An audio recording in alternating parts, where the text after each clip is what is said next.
दोस्तों, ये कहानी है भारत और ऑस्ट्रेलिया के बीच खेले गए 2007 के एक दिवसीय मैच के उस सीरीज की, जब आईसीसी टी20 वर्ल्ड कप के सेमीफाइनल में भारतीय टीम से मिली बुरी हार के बाद वर्ल्ड कप से बाहर हो जाने के बाद ऑस्ट्रेलियाई टीम का सामना एक दिवसीय मुकाबले में भारतीय टीम से हुआ। तब टी20 वर्ल्ड कप के सेमीफाइनल में भारतीय टीम से मिली बुरी तरीके से हार से तिलमिलाए ऑस्ट्रेलिया टीम के रफ्तार के अहंकार में डूबे खतरनाक तेज गेंदबाज ब्रेट ली ने महेंद्र सिंह धोनी को खुली धमकी दी कि मैं अपनी जानलेवा बाउंसर से ये मुकाबला तुम्हारी जिंदगी का आखिरी मुकाबला बना दूंगा। ये कहानी है भारत और ऑस्ट्रेलिया के बीच खेले गए 7 एक दिवसीय मैच के सीरीज की उस चौथे मुकाबले की, जिस मुकाबले ने भारत और ऑस्ट्रेलिया के बीच ऐसी दुश्मनी पैदा की जो आज 17 सालों बाद भी बरकरार है। तो चलिए कहानी की शुरुआत करते हैं।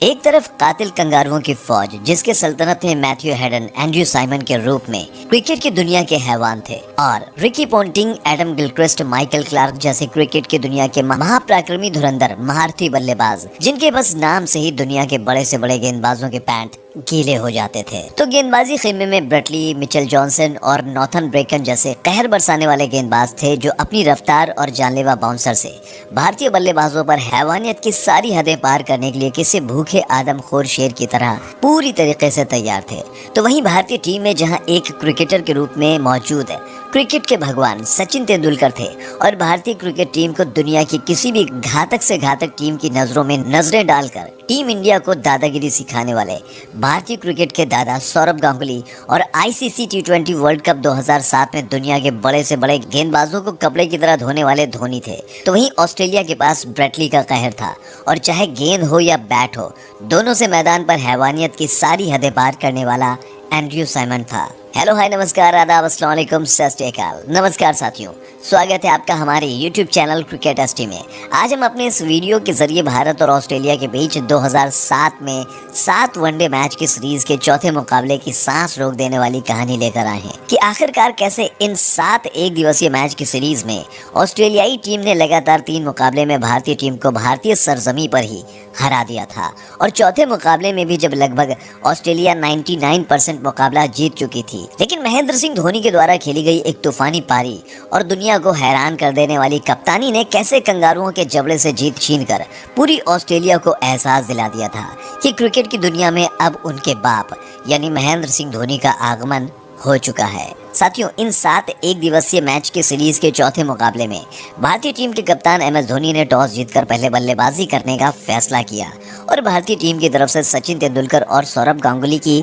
सलामी जोड़ी पारी का आगाज करने के लिए मैदान पर आती है। हाँ, 2007 वनडे वर्ल्ड कप में बांग्लादेश जैसी कमजोर टीम से बुरी तरह से हार की लीग स्टेज से बाहर होने का दर्द अभी तक न सचिन तेंदुलकर के अंदर से निकला था और न ही भारत के किसी खिलाड़ी के अंदर से, और वर्ल्ड कप में मिली उस शर्मनाक हार के दर्द को भुलाने के लिए सचिन और गांगुली हर मैच में खतरनाक पारियां खेल रहे थे। कंगारुओं की तरफ से गेंदबाजी की कमान ब्रेट ली के हाथ में होती है, और उस दौर में ब्रेट ली को अपनी रफ्तार और जानलेवा बाउंसर पर इतना घमंड होता था कि दुनिया के बड़े से बड़े बैट्समैन का उसके सामने बल्लेबाजी करने के दौरान बल्लेबाजी करना तो दूर, उसकी भयानक रफ्तार के आगे बल्लेबाजों को अपना सर बचा पाना मुश्किल हो जाता था। ब्रेट ली ने अपने पहले ओवर में अपनी शानदार लाइन और लेंथ और हौसलों को तोड़ देने वाली रफ्तार से भारतीय टीम के दादा सौरभ गांगुली को खूब परेशान किया। गांगुली ने किसी तरह बचते बचाते एक चौका जरूर निकाल लिया। पहले ओवर की समाप्ति के बाद ऑस्ट्रेलिया टीम की तरफ से पारी का दूसरा ओवर लेकर आया नॉर्थन ब्रेकन, और नॉर्थन ब्रेकन की पहली ही गेंद सचिन तेंदुलकर के पैड पर जा लगी।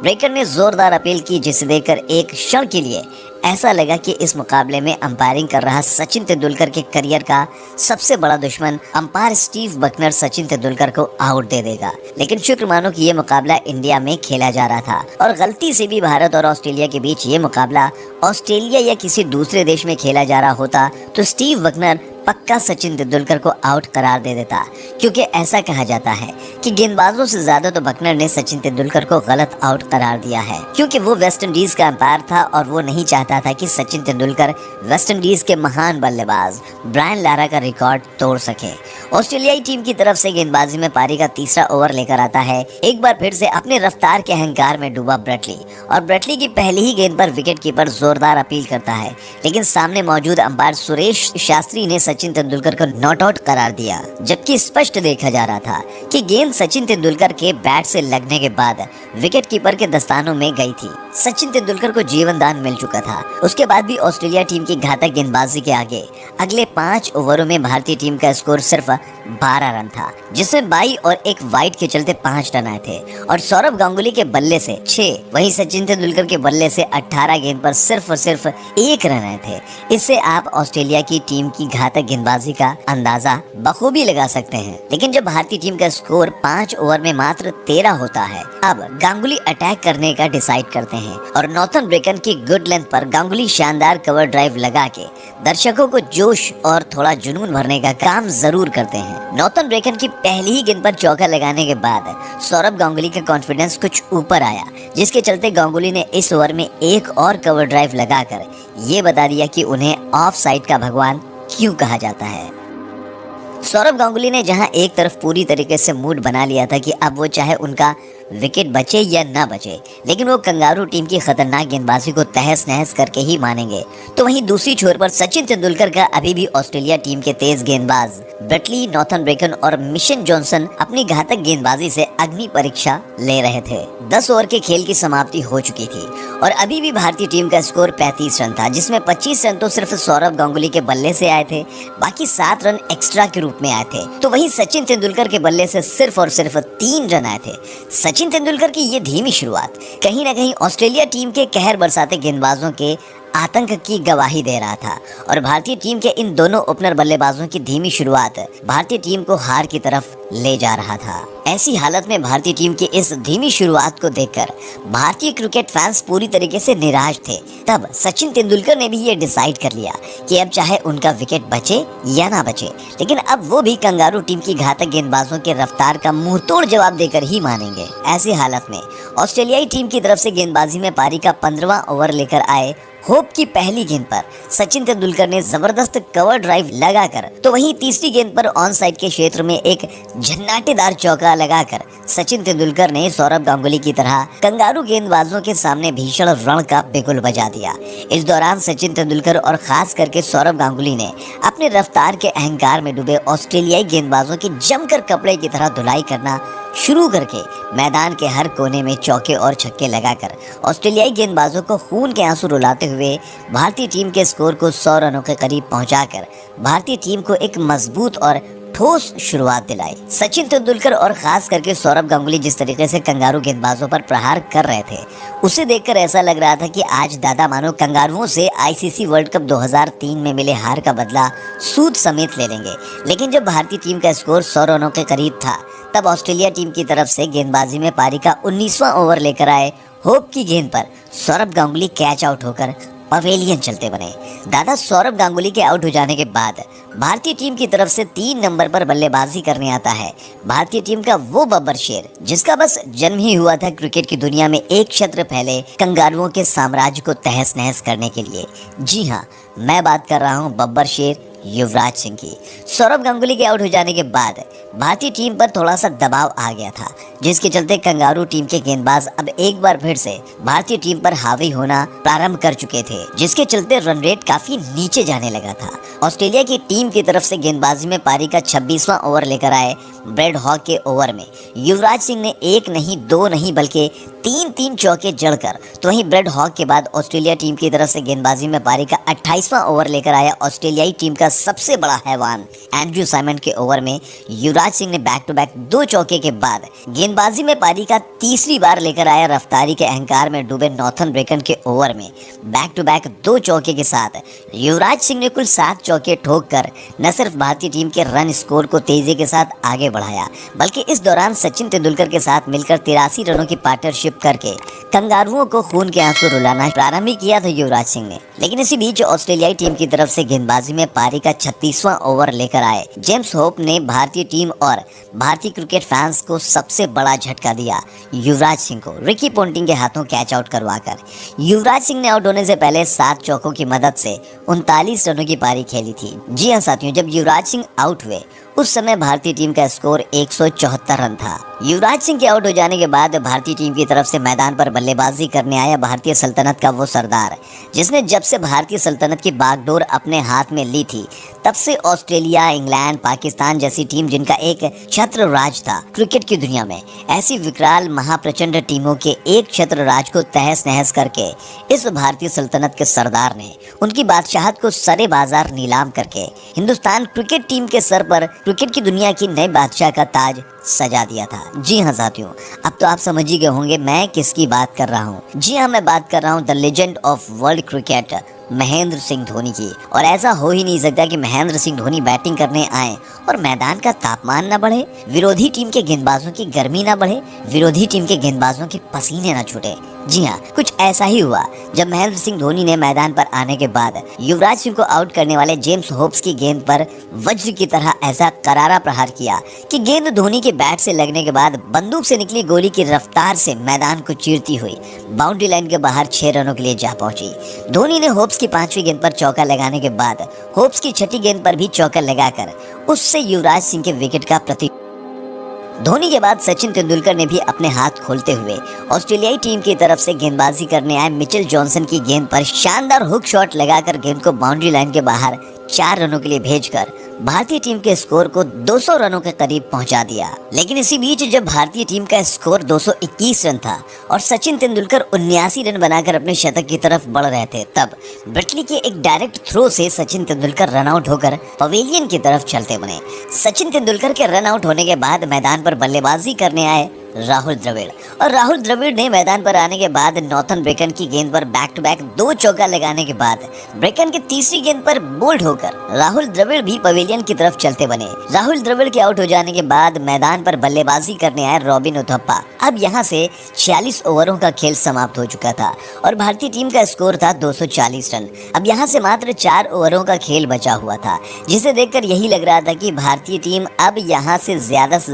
30 या 35 रन ही बना पाएगी। लेकिन राहुल द्रविड़ के आउट हो जाने के बाद मैदान पर बल्लेबाजी करने आए रॉबिन उथप्पा ने महेंद्र सिंह धोनी के साथ मिलकर रफ्तार के अहंकार में डूबे ऑस्ट्रेलियाई टीम के तेज गेंदबाजों को खून के आंसू रुलाना शुरू कर दिया था। इस दौरान ऑस्ट्रेलियाई टीम की तरफ से गेंदबाजी में पारी का 47वां ओवर लेकर आए ब्रेटली की पहली गेंद पर रॉबिन उथप्पा ने कदमों का इस्तेमाल करके ब्रेटली के सर के ऊपर से ऐसा झन्नाटेदार चौका लगाया कि ब्रेटली देखता ही रह गया। ब्रेटली की पहली गेंद पर चौका लगाने के बाद रॉबिन उथप्पा ने ब्रेटली की 3री गेंद पर भी करारा प्रहार करके गेंद को बाउंड्री लाइन के बाहर भेजकर उथप्पा ने ब्रेटली को आंखों ही आंखों में इशारे से बता दिया कि बेटा आज तुम्हारी खैर नहीं। 49 ओवर का खेल समाप्त हो चुका था। भारतीय टीम का स्कोर 271 रन था। ऑस्ट्रेलियाई टीम की तरफ से गेंदबाजी में पारी का आखिरी ओवर लेकर आए नॉर्थन ब्रेकन, और ब्रेकन की पहली गेंद पर रॉबिन उथप्पा ने कदमों का इस्तेमाल करके गेंद को बाउंड्री लाइन के बाहर 4 रनों के लिए भेजकर उथप्पा ने ब्रेकन को बेवजह ही ठोकना शुरू करके ब्रेकन की 2री गेंद पर भी कदमों का इस्तेमाल करके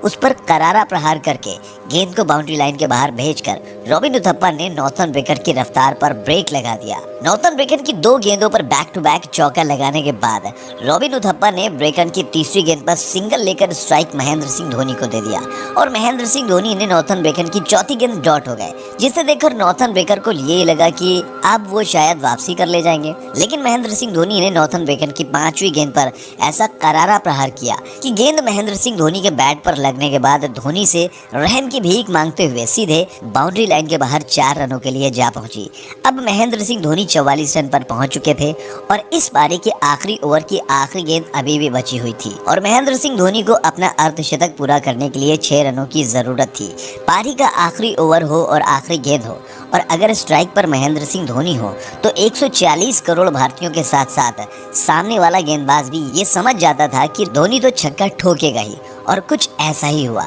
जब नॉर्थन ब्रेकर ने अपने इस ओवर की आखिरी गेंद डाली, जिस पर महेंद्र सिंह धोनी ने कदमों का इस्तेमाल करके ऐसा करारा प्रहार किया कि गेंद धोनी के बैट पर लगने के बाद आसमान की ऊंचाइयों का घमंड तोड़ती हुई और साथ ही ऑस्ट्रेलियाई टीम के खिलाड़ियों का घमंड तोड़ती हुई बाउंड्री लाइन के बाहर 6 रनों के लिए जा पहुंची। और इस छक्के के साथ महेंद्र सिंह धोनी ने अपना अर्धशतक भी पूरा किया और इस छक्के के साथ भारतीय टीम का स्कोर भी 290 रनों के पार पहुंच चुका था। जी हां, महेंद्र सिंह धोनी और रॉबिन उथप्पा पिछले सिर्फ 24 गेंदों पर 51 रन ठोककर क्रिकेट की दुनिया में छाए ऑस्ट्रेलियाई टीम के तेज गेंदबाजों के आतंक को तिनके की तरह हवा में उछालकर ऑस्ट्रेलिया के साथ साथ पूरी दुनिया को ये संदेश दे दिया कि अब क्रिकेट की दुनिया में फैले ऑस्ट्रेलियाई टीम की बादशाहत को ये महेंद्र सिंह धोनी की सल्तनत वाली भारतीय टीम खत्म करने वाली है। भारतीय टीम ने ऑस्ट्रेलिया टीम को इस अहम मुकाबले में 292 रनों का लक्ष्य दिया और इन 292 रनों के लक्ष्य को भेदने के मंसूबे के साथ कंगारू की सल्तनत से मैदान पर बल्लेबाजी करने आया एडम गिलक्रिस्ट और उसके साथ ऑस्ट्रेलियाई टीम का वो बल्लेबाज जो पिछले कई सालों से सामने वाली टीम के गेंदबाजों पर किसी हैवान की तरह कहर बरसा रहा था। जी हाँ, मैं बात कर रहा हूँ मैथ्यू हेडन की और इसका परिचय पारी के शुरू में ही हेडन ने चौका लगाकर दे दिया और फिर गिलक्रिस्ट ने आरपी सिंह को एक झन्नाटेदार छक्का लगाया जिसे देखकर हर कोई उसके शॉट की तारीफ कर रहा था। एक तरफ एडम गिलक्रिस्ट ने इस छक्के के साथ भारतीय गेंदबाजों पर कहर बरसाना प्रारंभ किया तो वहीं दूसरी तरफ हेडन ने भी भारतीय गेंदबाजों की गेंद को हवा में उड़ाते उड़ाते हुए सिर्फ शुरुआती 5 ओवर में ही ऑस्ट्रेलियाई टीम का स्कोर 37 रनों तक पहुंचा दिया। कंगारू टीम के इन दोनों आदमखोर ओपनर बल्लेबाजों की इस दर्दनाक शुरुआत को देखकर भारतीय गेंदबाजी खेमे में हाहाकार मच चुका था। खासकर एडम गिलक्रिस्ट जिस तरीके से शुरुआत की ही ओवर में हवाई यात्रा के जरिए गेंद को बाउंड्री लाइन के बाहर भेज रहा था, उसे देखकर तो हर भारतीय क्रिकेट फैंस सदमे में पहुंच चुका था।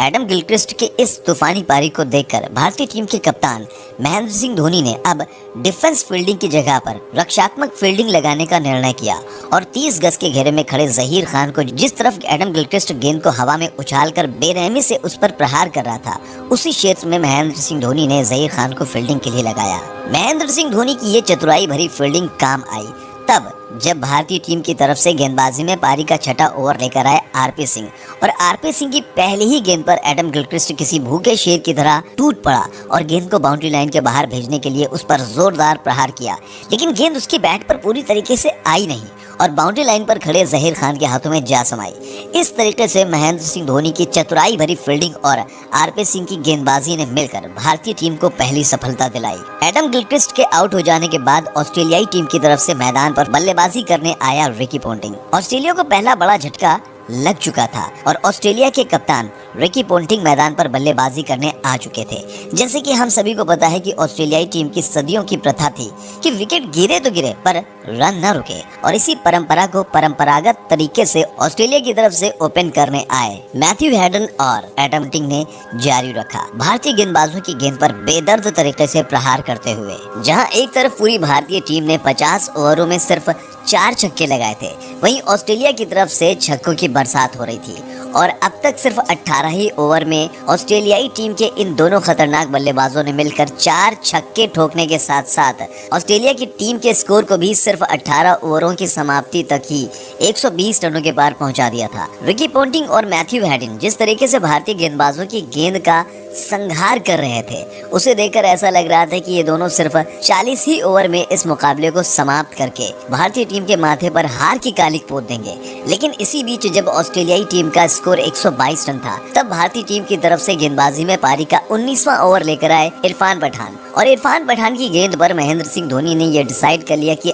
अब वो ऑस्ट्रेलिया टीम के इन दोनों खूंखार खतरनाक बल्लेबाजों को खुलकर खेलने का मौका नहीं देंगे, जिसके चलते महेंद्र सिंह धोनी ने इरफान पठान की तेज गेंदबाजी पर भी ये डिसाइड कर लिया कि वो विकेट कीपिंग बिल्कुल स्टंप से सटकर करेंगे, जिसका पूरा फायदा मिला महेंद्र सिंह धोनी को। जी हाँ, इरफान पठान की गेंद पर रिकी पोंटिंग बड़ा शॉट लगाना चाहते थे, जिसके लिए उन्होंने कदमों का इस्तेमाल किया, लेकिन शायद रिकी पोंटिंग ये भूल चुके थे कि भारतीय सल्तनत का वो सरदार जो पीछे हाथों में ग्लव्स पहनकर खड़ा हुआ है, उसकी रफ्तार बिजली से भी तेज है। रिकी पोंटिंग इससे पहले कुछ समझ पाए कि महेंद्र सिंह धोनी ने उनकी गिल्लियां बिखेर दी और भारतीय टीम के सभी खिलाड़ियों को लग रहा था कि ये नॉर्मल सी अपील है, लेकिन मैदान पर खड़े अंपायर ने जब थर्ड अंपायर के पास इशारा किया, तब थर्ड अंपायर ने रिप्ले में देखा तो मैदान पर खड़े अंपायर के साथ साथ थर्ड अंपायर और समस्त क्रिकेट फैंस के साथ साथ रिकी पोंटिंग को भी यकीन नहीं हो रहा था कि उसका पैर हवा में था और महेंद्र सिंह धोनी ने बिजली की रफ्तार से भी तेज स्टंपिंग करके धोनी ने सबको ये एहसास दिला दिया कि ना 3G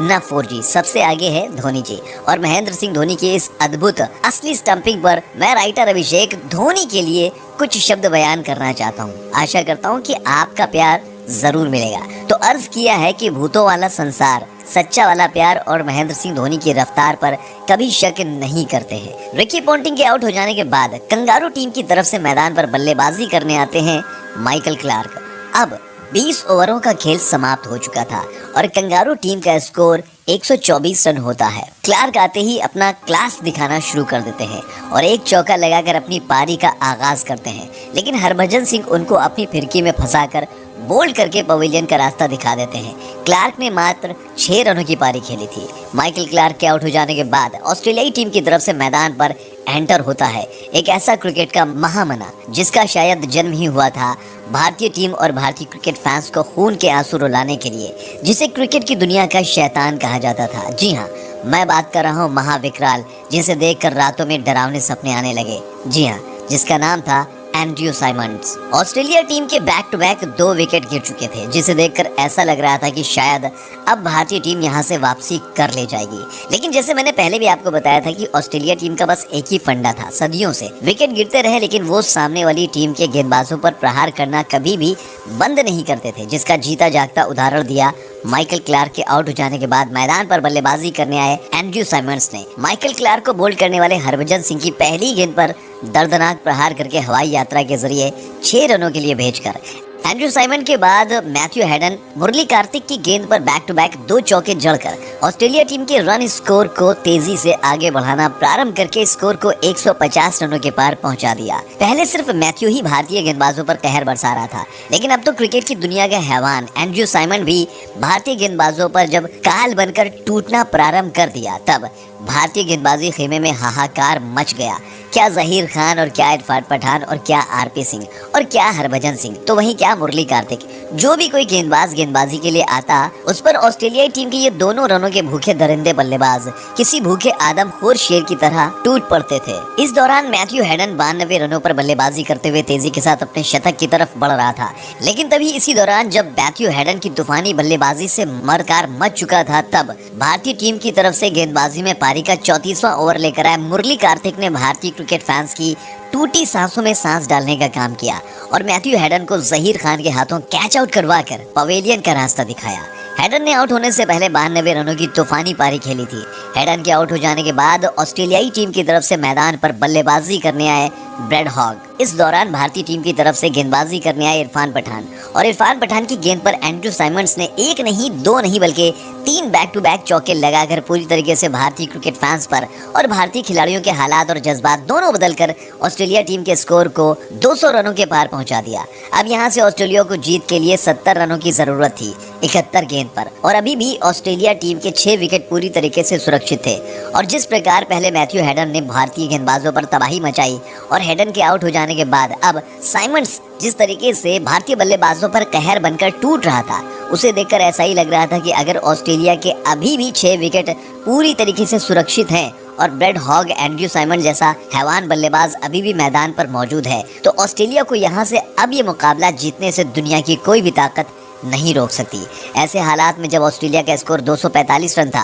और अब यहां से ऑस्ट्रेलिया टीम को जीत के लिए 47 रनों की जरूरत थी, तब लगभग 99% टीम इंडिया की हार नजर आने लगी। तब एक बार फिर से भारतीय टीम के एक संकट मोचन का काम किया महेंद्र सिंह धोनी ने। जी हां, भारतीय टीम की तरफ से गेंदबाजी में पारी का 43वां ओवर लेकर आए हरभजन सिंह और हरभजन सिंह के सामने था ब्रेड हॉग। हरभजन सिंह ने ब्रेड हॉग को गेंद डाली जो कि टप्पा खाने के बाद लेग स्टंप के बाहर चली गई, जिसे अंपायर ने वाइड करार दिया। लेकिन महेंद्र सिंह धोनी ने जैसे ही गेंद को कलेक्ट किया तो धोनी ने स्टंपिंग की अपील की, जिसे देखकर मैदान पर मौजूद दोनों अंपायर के साथ साथ भारतीय क्रिकेट टीम और ऑस्ट्रेलिया टीम के इन दोनों बल्लेबाजों को भी लगा कि धोनी शायद वाइड बचाने के चक्कर में अपील कर रहे हैं। और मैदान पर मौजूद अंपायर थर्ड अंपायर के पास भी धोनी की इस अपील को कोई नहीं भेजना चाहते थे, लेकिन धोनी ने अंपायर की तरफ इशारा करके कहा कि मामला थर्ड अंपायर के पास भेजा जाए। और जब थर्ड अंपायर ने रिप्ले में देखा तो थर्ड अंपायर भी पूरी तरीके से पागल हो चुका था, क्योंकि ब्रेड हॉग का पैर हवा में था और धोनी ने बुलेट ट्रेन की रफ्तार से भी अधिक तेजी की गति से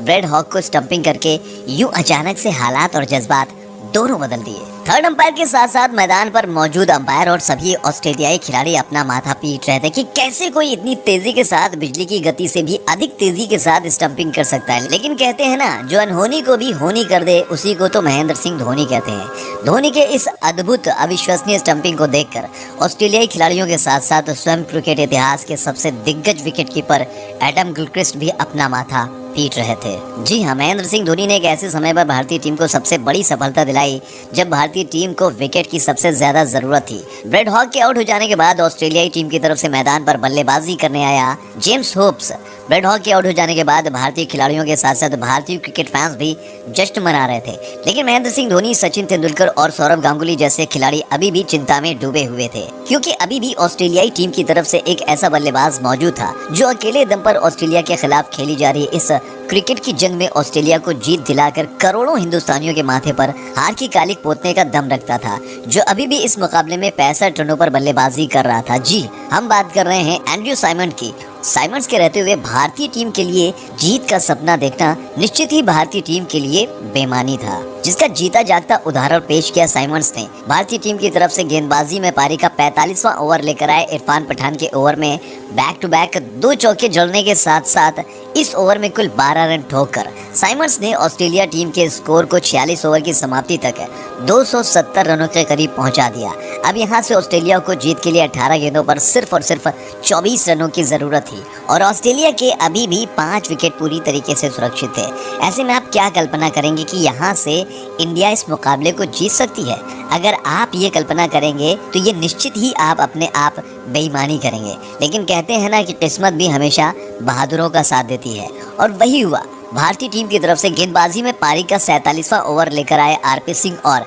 आरपी सिंह ने 75 रनों की तूफानी पारी खेलकर ऑस्ट्रेलिया को जीत के दरवाजे पर ला चुके साइमंड्स को बोल्ड करके ऑस्ट्रेलिया के जबड़े में आई जीत को आरपी सिंह ने खींचकर उस जीत को भारतीय टीम के मुहाने पर लाकर खड़ा कर दिया। ऑस्ट्रेलिया टीम की अब आखिरी उम्मीद जेम्स होप्स ही बचे हुए थे, और जब ऑस्ट्रेलिया को आखिरी ओवर में जीत के लिए 16 रनों की जरूरत थी, तब मैदान पर बल्लेबाजी करने आए ब्रटली ने भारतीय टीम की तरफ से गेंदबाजी करने आए जहीर खान की पहली गेंद पर जबरदस्त चौकर लगाकर एक बार फिर से मैच का रोमांच बढ़ा दिया। लेकिन अगली कुछ गेंद पर जहीर खान ने जबरदस्त वापसी की और बाकी बची हुई गेंद पर सिर्फ और सिर्फ ऑस्ट्रेलियाई बल्लेबाजों को 4 ही रन बनाने का मौका दिया, जिसके चलते भारतीय टीम ने इस अद्भुत, अविश्वसनीय, रोमांचक मुकाबले में ऑस्ट्रेलिया को हराकर ऑस्ट्रेलिया को यह एहसास दिला दिया कि अब दशकों से चले आ रहे तुम्हारे क्रिकेट के एक छत्र राज का अंत नजदीक आ चुका है। साथियों, ऑस्ट्रेलिया के खिलाफ आप किस खिलाड़ी का सबसे अहम योगदान मानते हैं? क्या महेंद्र सिंह धोनी की 50 रनों की तूफानी पारी, जिसकी बदौलत भारतीय टीम 292 रनों के लक्ष्य तक पहुंच पाई, या फिर महेंद्र सिंह धोनी के द्वारा की गई 2 अद्भुत अविश्वसनीय स्टंपिंग, या फिर आरपी सिंह के द्वारा साइमंड्स का बोल्ड? वीडियो में कमेंट करके बताना मत भूलिएगा, और चलते चलते हमारे YouTube चैनल क्रिकेट एसटी को सब्सक्राइब करना मत भूलिएगा। जय हिंद, जय भारत।